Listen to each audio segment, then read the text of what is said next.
Assalamualaikum warahmatullahi wabarakatuh. Halo sahabat pencinta sejarah, kali ini kita akan membahas tentang Sa'ad bin Abi Waqqas. Beliau merupakan salah satu sahabat Nabi yang teguh pendiriannya. Ia bernama lengkap Sa'ad bin Abi Waqqas bin Ubaid bin Abdi Manaf. Ia dilahirkan di kota Mekah pada tahun 595 Masehi. Sa'ad merupakan keturunan dari Bani Juhroh, tepatnya suku Quraisy, dan orang tuanya sangat dihormati oleh kaumnya tersebut. Melalui garis silsilah keturunan Sa'ad bin Abi Waqqas, diketahui bahwa nasabnya, keturunannya bertemu dengan Rasulullah SAW pada Abdul Manaf. Ia juga merupakan paman Rasulullah SAW dari pihak ibu, Aminah binti Wahab. Setelah masuk Islam, Sa'ad menjadi salah satu sahabat Nabi yang tidak gentar dalam membela agama Allah. Tidak pernah ragu sedikit pun dengan kebenarannya yang diterimanya, sekalipun ibunya sendiri menentangnya. Dikumpulkan dari beberapa sumber, Hamnah, ibu Sa'ad, sangat marah kala mengetahui putranya memeluk Islam. Bahkan Hamnah mengancam Sa'ad untuk mogok makan selama beberapa hari jika Sa'ad tidak melepas agamanya tersebut. Hamnah terus meminta Sa'ad untuk melepas Islam dan memintanya kembali memeluk ajaran nenek moyang mereka. Hal itu tidak membuat Sa'ad bin Abi Waqqas gentar. Ia tetap memilih beriman kepada Allah dan Rasul-Nya, sekaligus berbakti pada kedua orang tuanya. Melihat keteguhan Sa'ad tersebut, akhirnya sang ibu pun luluh, kemudian mengizinkannya untuk memeluk agama Islam. Semasa perang berlangsung, Sa'ad bin Abi Waqqas tidak pernah mengeluh terhadap situasi yang tengah dihadapinya. Rasa bertanggung jawab Sa'ad dalam membela agama Islam pun terlihat dalam Perang Qudaisyah, salah satu peperangan terbesar umat Islam.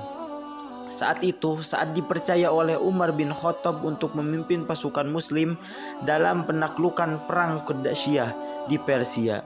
Namun diketahui Sa'ad dalam kondisi sakit hingga hampir seluruh tubuhnya dipenuhi bisul-bisul yang menyakitkan.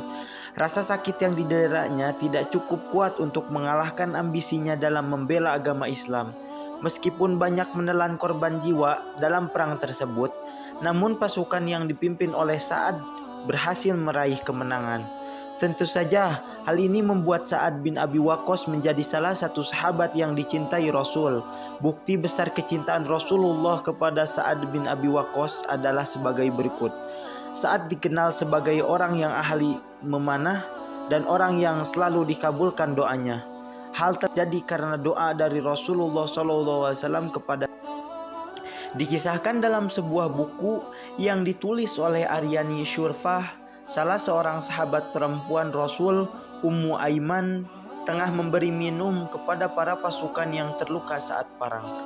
Secara tiba-tiba, salah seorang kafir memanah Ummu Aiman hingga ia terjatuh dan auratnya terbuka. Saat melihat peristiwa tersebut, Rasulullah SAW kemudian mengambil anak panah dan berkata pada Sa'ad, "Wahai Sa'ad, lemparlah anak panah ini, ayah dan ibuku menjadi tebusanmu." Rasulullah SAW menyebut ayah dan ibunya saat meminta sesuatu kepada Sa'ad, hal yang tidak pernah Rasul lakukan sebelumnya pada orang lain. Akhirnya, anak panah yang dilemparkan Sa'ad tepat sasaran dan Rasulullah SAW pun tersenyum melihatnya. Kisah tentang Sa'ad bin Abi Waqqas dan doanya yang selalu terkabul sudah terdengar di berbagai penjuru. Dikutip dari buku Kisah-Kisah Indah Kelembutan Allah karya Sayyid Ukhwah, tidak sedikit orang yang langsung merasa takut dengan doa Sa'ad. Tokoh tabi'in Sa'id bin al-Musyawwib bercerita saat ia tengah duduk bersama Sa'ad bin Abi Waqqas, datanglah seorang laki-laki bernama Al-Harits bin Barsyah dari pasar. Ia berkata, "Harta ini adalah harta kami. Kami berikan kepada siapapun yang kami kehendaki." Mendengar hal itu, Sa'ad pun berkata sambil mengangkat tangannya, "Apakah aku harus berdoa?" Marwan seketika lancat lalu merangkul Sa'ad dan berkata, "Demi Allah, janganlah engkau berdoa. Harta itu adalah harta Allah, bukan harta kami." Kisah tersebut menjadi bukti kekuatan doa Sa'ad yang selalu dijabah oleh Allah Subhanahu wa taala. Wallahu a'lam bishawab.